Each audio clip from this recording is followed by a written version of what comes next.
తొలిచూపు చాలంట చిత్తాన చిత్రంగా ప్రేమనేది పుట్టగా 10 మంది అంటుంటే విన్నాను ఇన్నాళ్ళు నమ్మలేదు బొత్తిగా ఆ కళ్ళలో ఆ నవ్వులో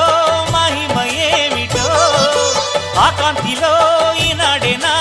ఉదయమైనదో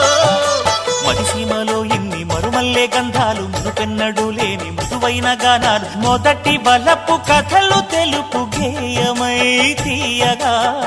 స్వరములు పాడగా ఏ స్వప్నలోకాల సౌందర్య రాశి నా ముందుకొచ్చింది కనువిందు చేసి ఏ నీలి మేఘాల సౌధాలు విడిచి ఈ నేల నడిచింది ఆ మెరుపు వచ్చి